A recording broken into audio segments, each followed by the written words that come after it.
Welcome to today's show, Fascination Israel. I love these beautiful chants and chorals.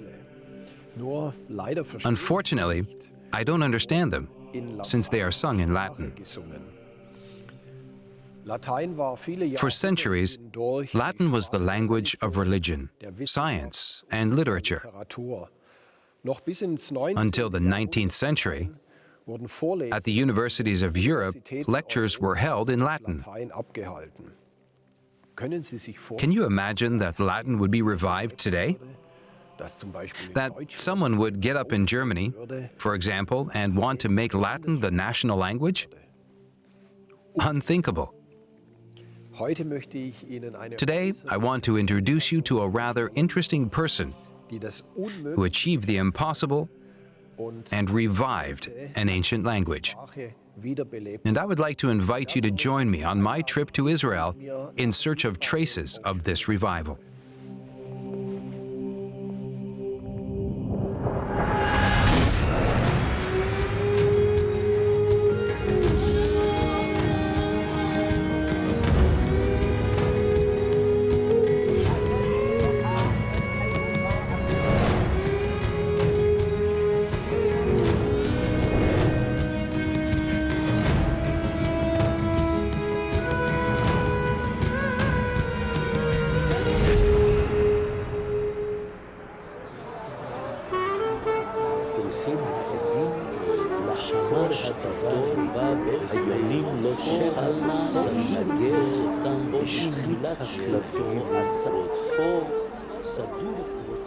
Hebrew. It is the ancient language of the Hebrews, the children of Israel, also called the language of Moses. It was the national language of Israel for centuries. But that changed with the violent expulsion of the Jewish people in the year 70 AD. Scattered around the world and through the centuries, the Hebrew language was reduced for religious matters only. But how is it that in Israel today, the official language is once again Hebrew? Gottfried Bühler follows a hot trail that leads him to Jerusalem, to the Academy of the Hebrew Language. It owes its foundation to a man who almost single-handedly brought about the revival of the Hebrew language. Professor Stephen Fasberg and Dr. Gabriel Birnbaum share their specialist knowledge of a breathtaking story with Gottfried Bühler. Gentlemen, we're sitting here talking about one of the biggest miracles the last 150 years. How did it come that a dead language was revived? It is connected very much to one person, Eliezer Ben-Yehuda, in whose room we are actually sitting now. He was actually on the one hand, the genius, on the other hand, the lunatic who had this crazy idea that a language that hadn't been spoken for 1700 years will be revitalized. Please, allow me. I am Eliezer Ben-Yehuda, born in Lithuania in January 1858, which was then part of the Russian Empire. However, I am known as Eliezer Ben-Yehuda, a meaningful name to me, which I adopted as my Hebrew name after moving to Jerusalem. Under the care of his uncle, Eliezer joins a Jewish Bible school, a yeshiva. I am, however, also interested in secular literature, which is why I have to leave not only the yeshiva, but also my uncle's home. But then things happened that'll affect the rest of my life. A very kind gentleman, Mr. Samuel Naftali Hertz Jonas, takes me into his home. During the almost 3 years that follow living with the Jonas family, I also get an education. First, he learned traditional Judaic studies, and then he got to know the secular studies, and then he learned at the gymnasium, and then he became a very nationalistic. He had very nationalistic ideas.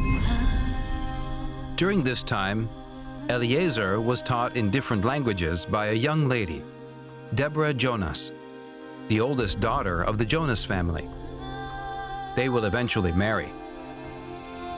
Not even 20 years old, Eliezer developed a clear vision for Zionism. Those days there was a war between Russia and the Ottoman Empire, and one of the goals of Russia was to liberate Bulgaria from their oppressors and to give them independence. And at the end they succeeded and Bulgaria had its independence. And he was very enthusiastic about it. He had empathy for them. And then all of a sudden he is describing it in his memoirs. He says, all of a sudden I said to myself, if such a nation like the Bulgarians could succeed to have their independence, their liberty, so why not our nation, our ancient nation? We should become again an independent nation in our own homeland, which is Palestine, Eretz Israel, but we have to have a language of our own. And actually we have a language of our own, but people don't really use it for daily use. So let's do it. So that was, when he thought about this first time, he was 17 years old. He had this idea. The origin of this idea was a vision that Ben-Yehuda saw in a dream when he was young. It was as if the heavens had suddenly opened, and a clear incandescent light flashed before my eyes. And a mighty inner voice sounded in my ears, the Renaissance of Israel on its ancestral soil. Ben-Yehuda later moves to Paris for a couple of years to study medicine. Even back then, he suffered from severe tuberculosis. My dream of a Jewish home in Eretz Israel, with Hebrew as the national language, leads me to the conclusion to emigrate into Palestine. I convey my decision to Deborah, and she decides to join me on this path. In August 1881, they meet in Vienna and set off on a ship to Jaffa. They get married on the way and arrive in Jaffa as a newlywed couple. They then settle in Jerusalem. When Ben-Yehuda made Aliyah, there were people actually from all over the world. What was the language there? You had Russian, Turkish, English, German. How did they communicate? You also had Yiddish. You also had Ladino, among Jewish, Judeo-Spanish. And as Gabi said before, Ben-Yehuda thought that the only way all these different Jewish communities could communicate and also become united and unified would be through a common language. And for him, it was obvious that it should be Hebrew. Could you imagine how he felt when he arrived first time in the land, 1881? Do you think he felt, well, I'm in the wrong place, I will go back? Well, I'm sure he was in shock because after being born in Belarus and spending time in Paris, I'm sure this was very backward for him. But again, his driving desire and his total commitment to the cause led him to push forward. And unlike some Zionists who came to Palestine, he didn't leave for a few years and then come back again. He made a success of it from the start. Palestine, or Israel, as I prefer to call it, is the place of my destiny. I have to live and work among my own people. The day is short, and the work to be done, so great. Having arrived in Jerusalem and with complete determination, Ben-Yehuda starts his life work, the renewal of the Hebrew language. As a gifted writer, he publishes articles in Hebrew as a guest author. It was, in these days, it was forbidden to use Hebrew for as a normal language, and he got in big troubles. That's right. There were the ultra-Orthodox people who didn't want any secular studies at all. And of course, they didn't want it in Hebrew. They thought that Hebrew was the sacred language that should be only used for prayer and for liturgy. And they were aghast that someone would try to use Hebrew for secular purposes, and it exists even today. What time was Hebrew spoken the last time here in the land? Well, no one knows for sure, but it's usually thought that it's sometime around the 2nd century CE. But it was spoken continually throughout the Middle Ages, up into the modern period, in the synagogue. People did already write in Hebrew not only sacred things, but also novels and poems, etc. But they didn't have the idea that it should be revitalized as a spoken language. But Ben-Yehuda insisted we have to make it a daily language. And starting, for example, with his wife, they swore to each other, they took an oath that they are not going to speak any other language, and also not with their children. They raised all of their children to hear only Hebrew. And then he persuaded another 3 families to speak only Hebrew. Within a short time, Ben-Yehuda publishes his own newspaper called Hatzewi. He spreads his vision with fiery words and literary genius, all in Hebrew, of course. He receives relentless opposition, especially from the ultra-religious circles based in Jerusalem. But he garners fervent followers of his vision. These are found primarily among the immigrants from Eastern Europe. I was awake all night. It's the day of the birth of our first child. On the same day, we receive a telegram. A group of immigrants urges me to come to the inauguration of the newly founded colony today, not far from Jaffa. They claim it is also my baby after all. How am I supposed to explain that to Deborah? But my wife understood, and she said I should also be present when my second child arrives on the same day. This new colony is named Rishon LeZion. We make our way to Rishon LeZion, now the 4th largest city in Israel. There, we visit the museum of these first settlers who were so inspired by Ben-Yehuda. Gottfried Bühler meets Tal Hamelech. She is an expert at the Rishon LeZion History Museum. She takes us into the classroom of the school, set up by the settlers. Ben-Yehuda's plan to propagate the Hebrew language among the people was through the children.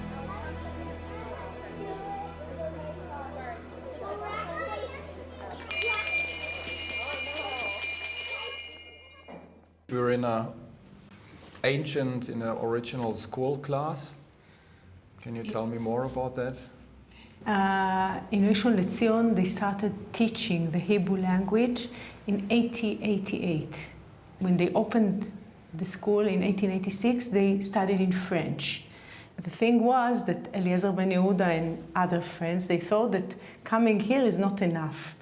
It is also very important to revive our ancient language. Reviving our ancient language and speaking in our own language, it connects you to the land, it connects you to all the culture.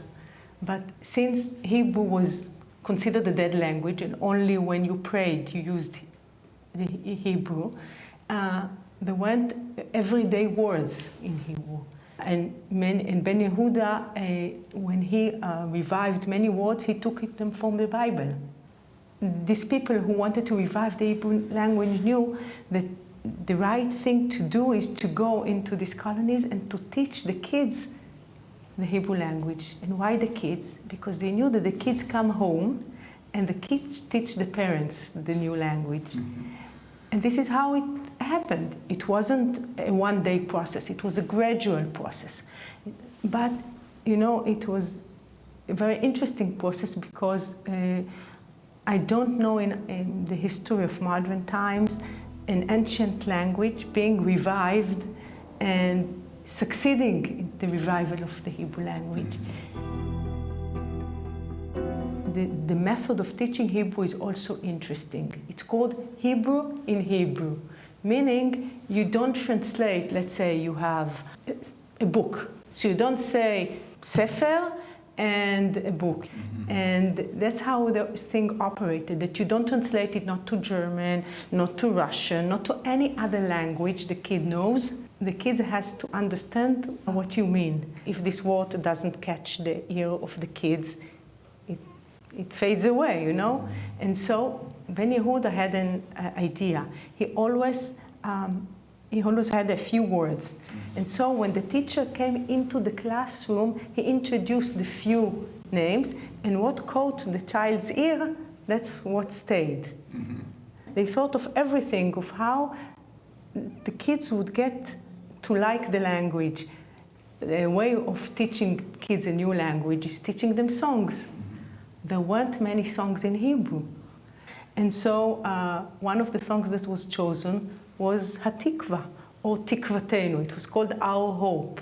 And it was a song written by Naftali Herz Imber, who was a known poet. And the teachers in our Hebrew school, they knew him, they met him, and they knew his song. And so they decided to teach the kids the song. The kids studied it immediately, they loved it, and it went to all other settlements in the land of Israel, and and even abroad. And so this is how Hatikva started. The first immigrants were real pioneers. Their lives were hard and they had to sacrifice a lot. Like Eliezer Ben-Yehuda, they believed they were fulfilling the predictions of the old biblical prophets about the restoration of Israel. The idea to establish the Hebrew language through education is fruitful. More and more schools begin to teach Hebrew. Years later, the first only Hebrew-speaking high school is opened in Jaffa. With increasing success, new words have to be invented for everyday needs. How was it to create new words? The Hebrew language in these days, they didn't have a word for locomotive or automobile or theater or tomato. How did he manage it to create words? One of his first words to coin was the word for newspaper. It's Iton in Hebrew. How did he coin it? He took the word in German, Zeitung. Zeitung is, as you know, Zeit plus which is, so Zeit, he took the word Zeit in Hebrew, et, plus suffix, and there is a word. The German language gave him literally foundation. Yes, absolutely. In a way, yes, but other languages as well. Well, there were a few possible sources. One was going through ancient Hebrew sources, finding words that were not properly understood or were rare, and using them, infusing them with new meaning. Another source was taking words from Aramaic. Now, Aramaic was a closely related Semitic language that accompanied Hebrew since about 1000 BCE, since the time of King David. So he spoke Aramaic? Well, he spoke Aramaic as a learned language, like Latin in the Middle Ages. Another source was Arabic. And Ben-Yehuda loved to go to Arabic because of its large vocabulary. And his view was that if it's in Arabic, it might have been, or it must have been in Hebrew too, in ancient times, and just didn't survive in Hebrew. And so he would frequently turn to Arabic, use Arabic roots, and other times he would be influenced by European languages. And if a word sounded like something common in a European language, he would create it. So he created the word for doll, buba, in Hebrew.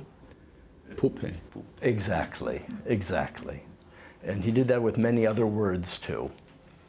So he must have been fluently in many languages. He was very fluent in many languages, both ancient and modern. So he was really, in this way, he was really a genius, and he used all these things. In order to spread Hebrew among his people, yet another way shall open up to Ben-Yehuda. Boris Schatz, an art professor who immigrated from Sofia, is founding the Bezalel Academy of Arts in Jerusalem. Ben-Yehuda promises his full support, providing that at the academy only one language will be spoken, Hebrew. Schatz agrees. Today, the Bezalel Academy of Art and Design is the only one of its kind in the Middle East. Gottfried Bühler pays a visit to the Bezalel Arts Academy and talks to Adi Stern, the school principal. Boris Schatz established this institution here in Jerusalem. He was from Sofia. Why did he come in these days to Palestine, establishing a school for art and design? It's an interesting story. This guy, Professor Schatz, came from Sofia, that's correct, but initially he was born in Lithuania. And he was called to Sofia in order to establish the Royal Art School, Art Academy, the Bulgarian Art Academy, and then so he had some experience, so to speak, in establishing art schools. But in those years he became a Zionist, and he was in close contact with Zionist leaders. And they together came up with this idea of creating an art school in Jerusalem at the time. And it is indeed very forward-thinking to create such an institution here in Jerusalem at that time, because it was a very poor city. So your name is very interesting, Bezalel. Yeah. And it appears also in the Bible. Absolutely. Does it has a meaning today for you, for the students? Well, the name comes from the Bible, and Bezalel was the first artist mentioned in the Bible. He was the one who planned the tabernacle, and actually the name itself means in Hebrew, in the shadow of God, Bezalel. Does it have a meaning today? I think it does, because we hold a very unique history and tradition for this country.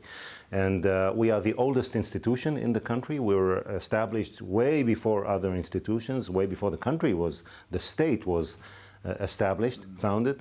And this connection to history, to heritage, to tradition is important to us. And in a way, it's still the heritage of Schatz. You're working with old Hebrew letters. Yeah. Why that? I think, again, it has to do with the history and the heritage, and the fact that the Hebrew script was basically the vehicle that enabled the transformation of the Jewish religion, the Jewish philosophy, everything that had to do with Judaism along the centuries, because Jews were not concentrated in one place, they were spread around the world, and the vehicle was actually the script, the alphabet, that enabled that. I learned that the old Qumran texts can be read by 10-year-old students. What do you think why this language was preserved over thousands of years? It's interesting that we can read quite easily texts that were set up or written 2,000 years ago. The fact is that the usage of Hebrew during almost all those 2,000 years was dedicated and focused on religious texts, on the Bible and the Torah, and were not used for everyday secular newspapers, books, etc., etc. This only changed like 200 years ago. So the development of the script was quite restricted. It was not developed as the Latin script, for instance. Wonderful. Thank you very much. In addition to all his other activities, Eliezer Ben-Yehuda now also starts to teach Hebrew lessons at the Bezalel Art Academy, working up to 19 hours a day. Since my youth, I struggled with tuberculosis. I work as if I only have a few hours to live. I feel like I don't have enough time. My motto hanging on my wall above my desk says, "The day is so short, the work to be done, so great." He records his word research and notes on thousands of small pieces of paper and cards. He made millions of notes. And we have original material here. Can you explain? Yes, actually, this is the way he worked. So he worked with cards. By the way, this is actually the Stut. This is actually the folly. Stuss? You say in Germany Stuss? Stuss, yes. It's in Yiddish, Stuss, yes. So what he did, he started to read books from the beginning up to the end. He even says, he complains, some of them were so boring, but I had to read it because I had to extract all the words. And then he took, he put this word I have already, this word. So, and then he put this in this note card, this is his handwriting. But so this is the way he worked. היונים לא תוכלנה להינגף בשטות הכלבים. שמע שטותו בא באוזני רודפו, סדור קבוצותם ואם נסדקו, לחיי קצתם מכלימה אדמו, ופני קצתם מחרי נורקו. וצריכים העדים לחקור הדבר היטב, שמא בסוף שטותו או בתחילת שטותו עשה מה שעשה. How many of these cards? I didn't count it, but it preserved probably thousands of them. We can't imagine our life without his work, without his ideas.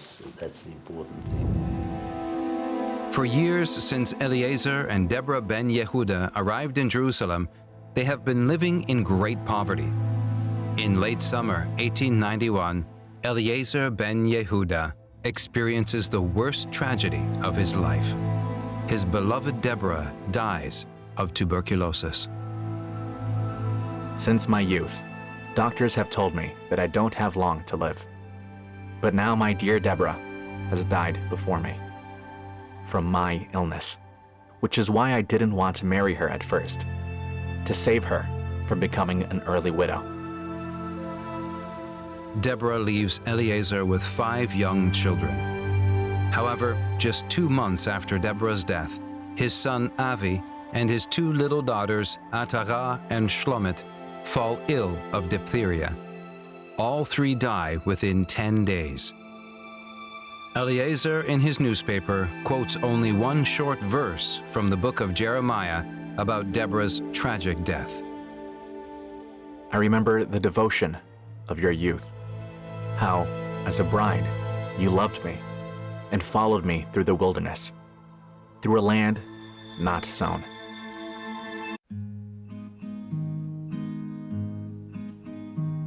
Jerusalem, 1891.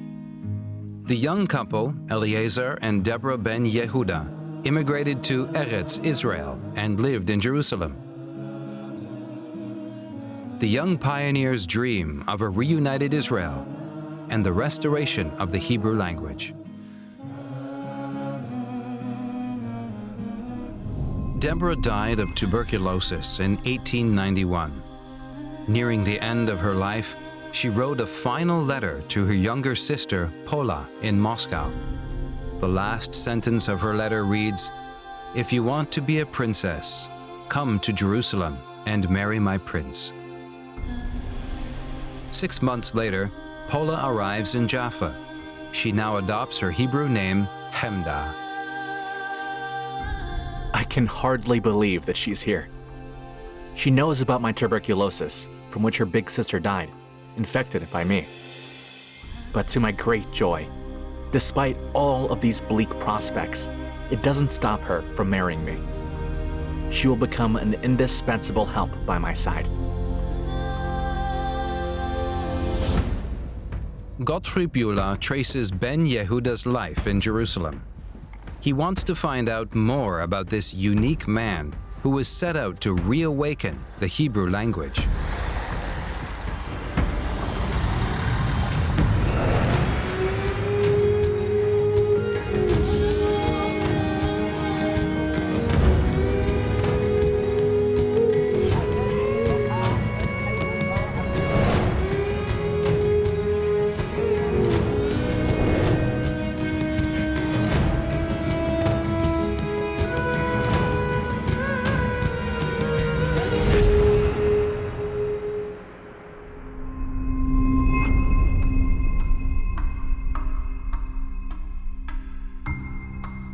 Gottfried Bühler looks forward to a very special encounter. As the first German television moderator, he gets access to the house Eliezer and Hemda move into with their growing family.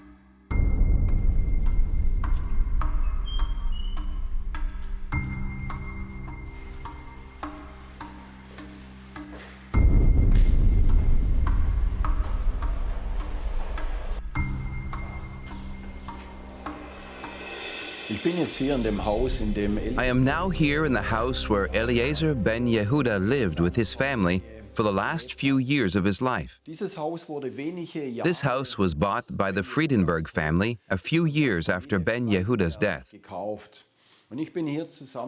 And I am now here with the grandson of the buyer family, Benjamin Friedenberg. The extraordinary thing about the Friedenberg family is that they have placed great importance on leaving the house in its original state. So Benjamin, thank you very much for your time and actually letting us in your living room, because you're living there in this house. It's not a museum. How is it for you to live in a house from such a, let me say, famous person? Well, it's an honor to live in this house and to have this historical place to be preserved by my family. We're not related to the Ben-Yehuda family, but we would like to preserve the house as it was. And even if it's a private home, we try to keep the historical story here. Ben-Yehuda became very famous about reviving a dead language. What do you think today, 70 years after the establishment of the new state of Israel, speaking Hebrew? Well, this was a huge project that really was engraved in Israeli society and was really a huge part of the state, reviving the language and let everyone talk this language and create a common denominator between people who came from many, many countries. And it was a very important project, a very interesting one, I think a very unique one in world languages. He studied 24 hours a day and he read thousands or 10,000s of books, and he had to deal with many obstacles. What do you think, or why do you think he succeeded? Well, it wasn't as easy in the beginning. I mean, he succeeded because he had, I think, a lot of power around him. It wasn't just him; it was a project of many, many people. He was one of the leaders, and I think what really helped is that the system of the schools and how children are learning the language was thanks to his project. I mean, his project was really reviving the language and bringing words and vocabulary from other languages to the old biblical Hebrew. He was working very close with the people in Rishon LeZion, and they were asking the children in the school classes when they needed a new word.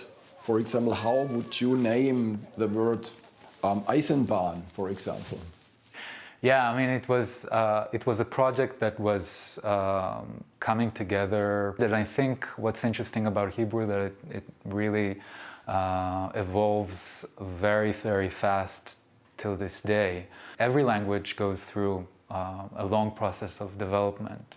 In Hebrew, you have a language that was revived and now going through a lot of changes that other languages went through in hundreds of years. And in Hebrew, it really a very short time.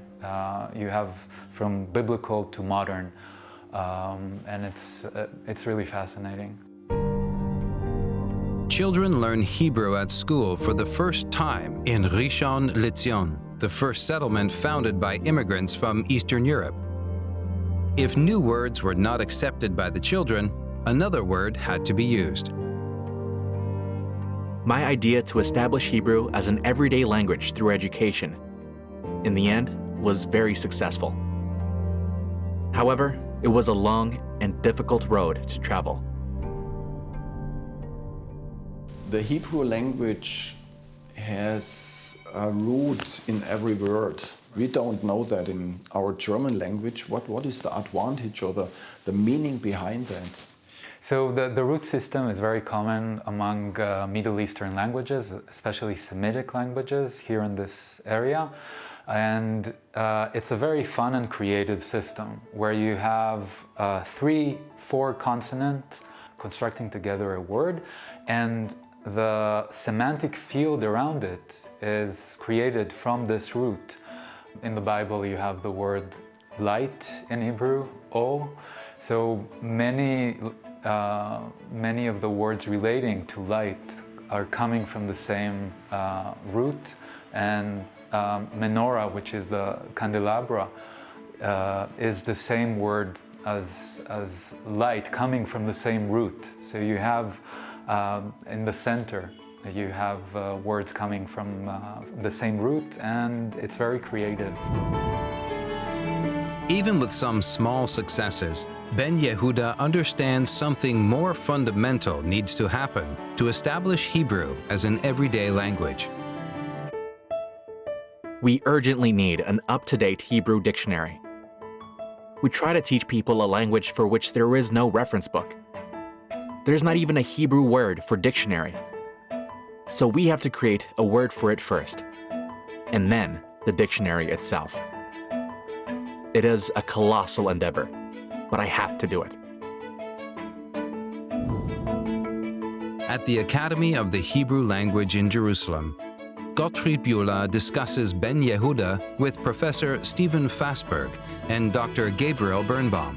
Talking about the dictionaries, how was the work or the creation of his dictionaries? It was published, by the way, by a German publishing house. Langenscheidt. Langenscheidt. This is also a miracle in a way, because he did it himself first. He actually almost didn't have, he had some people who helped him, but even when he told people that I'm going to compile a dictionary of all the strata of Hebrew, they said, nobody did this before. You can make a dictionary for the Bible, a dictionary for the Mishnah, but a dictionary encompassing the whole of the Hebrew language yourself. But he was a man who said, if we need it, I'll do it. And they started to do it. He started, and actually in his lifetime, only 5 volumes were published, but 2 volumes were already, actually they were ready, they had only to be published. He went around from library to library looking at manuscripts,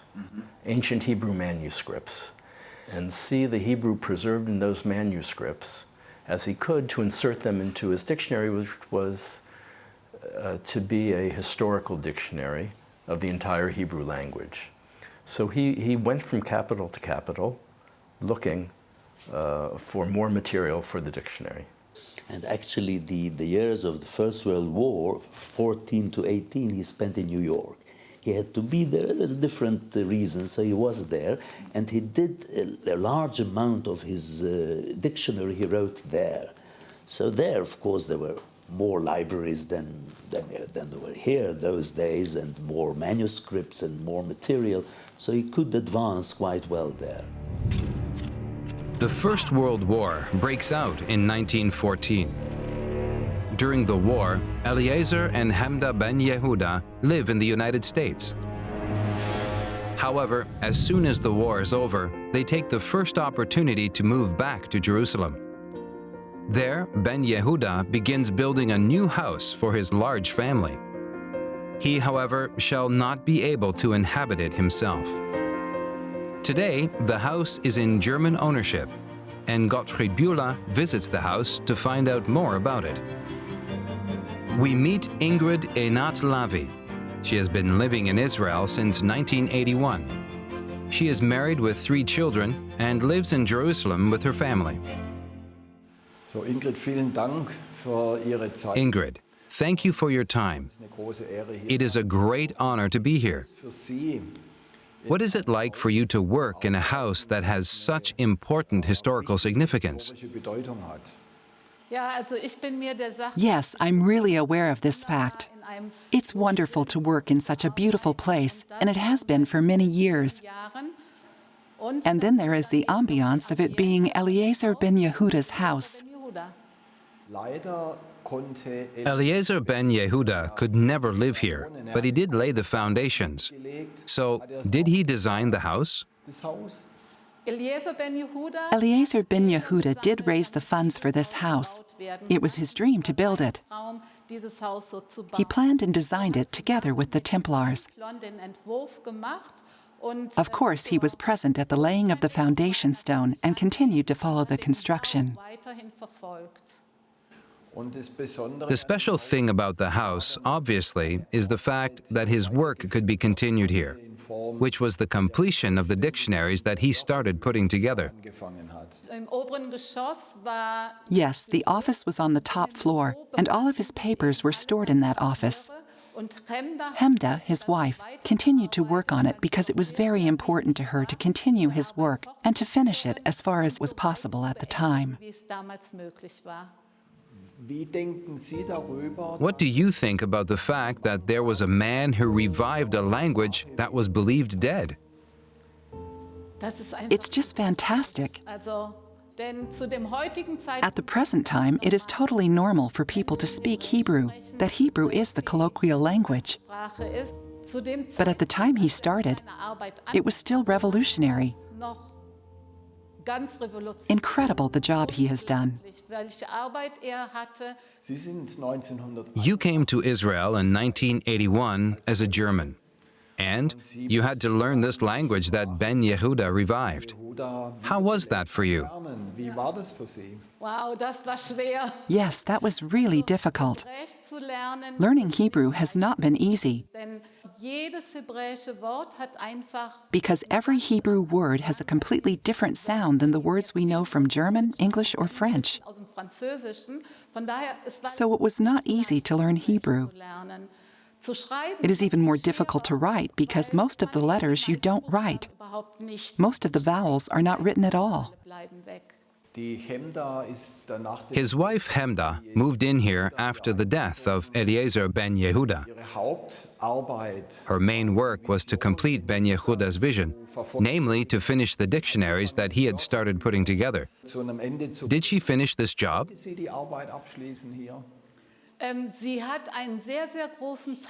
She did a very large part of the job because it was her dream.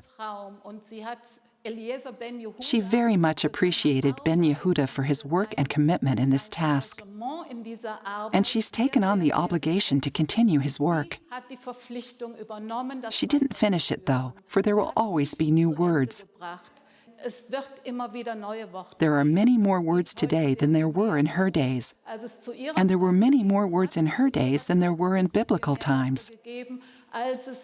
Hence, the dictionary is still alive, but she has contributed a very large part to it.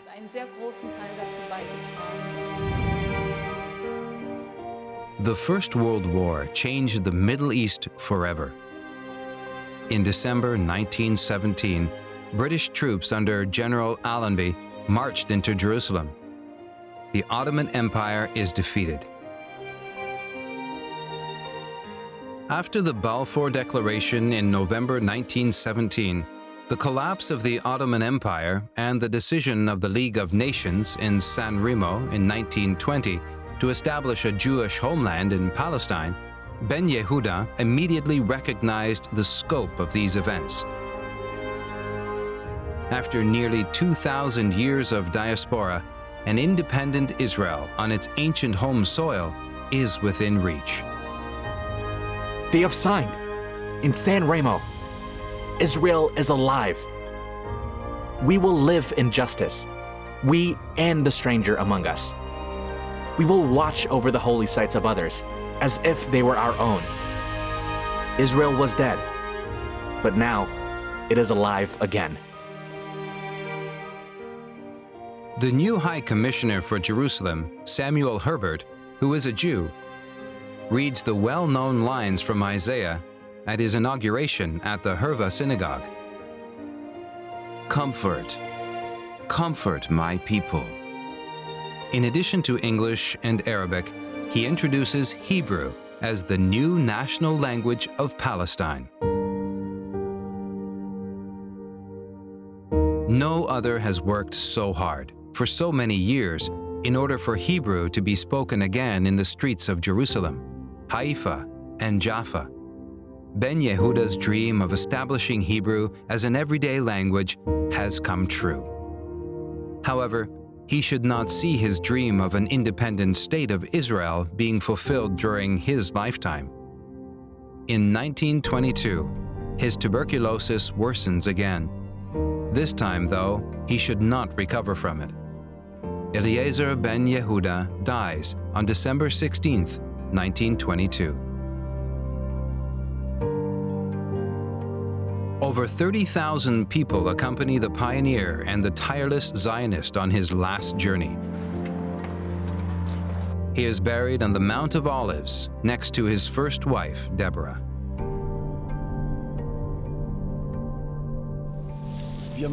We have to have a Hebrew language in which we can talk about everyday life. It will not be easy to revive a language that has been dead for so long. These are the words of Eliezer Ben-Yehuda, at whose grave I am standing here on the Mount of Olives. And I think it is fair to say that the revival of the Hebrew language is nothing less than one of the great wonders of the modern era.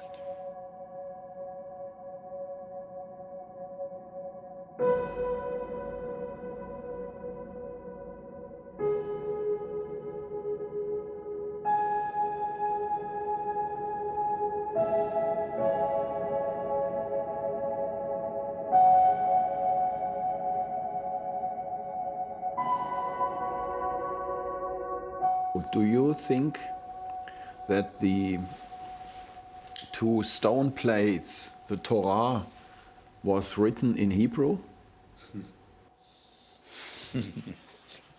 There's no doubt about it. The Hebrew language is the foundation for the scriptures of the Bible. Even if the script has evolved over the centuries, the language remains the same. It was the language of the patriarchs and of the prophets. It has been preserved by Jewish scribes for thousands of years. Without them, there would be no Bible today. Even with the New Testament, some church fathers tell us that the Gospel of Matthew was originally written in Hebrew. The letters were different from the letters of our Hebrew, what we call the ancient Hebrew, or the Phoenician script. That was those days. Our script is only from about 400 BCE, which actually was the Aramaic script, which people adopted. But it's the same language, of course. It's the language, yes. It's the same language. It is the same language since 2,200 years. Students can read it. Students can read it quite easily because, as Gabi said, the alphabet they use is basically the alphabet we use today. And during the Second Temple period, around 400 or so, we find that the Judeans, or the Jews, adopted a slightly different type of alphabet, which was related to the older alphabet, and until this day, we still use the same version. Do you think for Christians worldwide it would be helpful to study Hebrew, to understand more about the Tanakh, about the Bible? Definitely, to better understand the Hebrew Bible or the Old Testament, you have to understand the language in order to understand the nuances.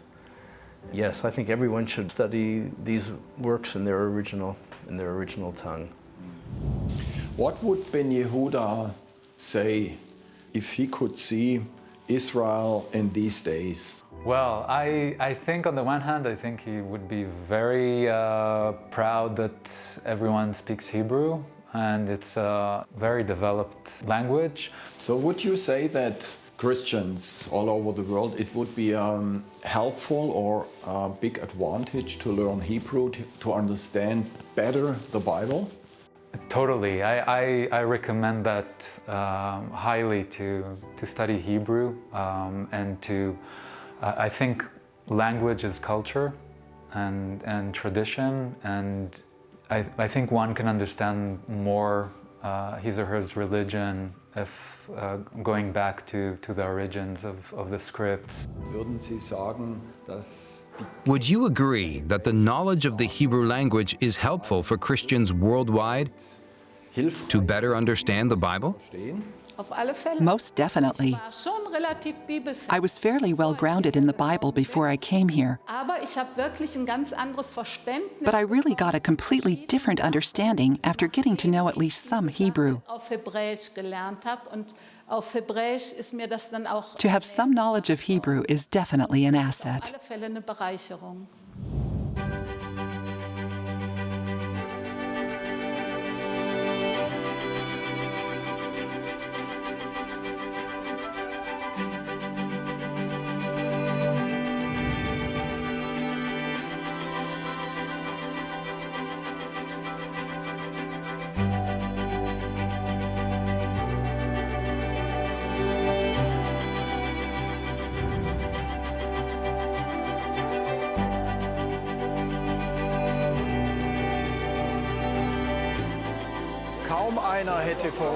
Hardly anyone would have believed 150 years ago that the Hebrew language, the language of the Bible, the language of the prophets, could be revived. And today, Hebrew is the national language here in Israel.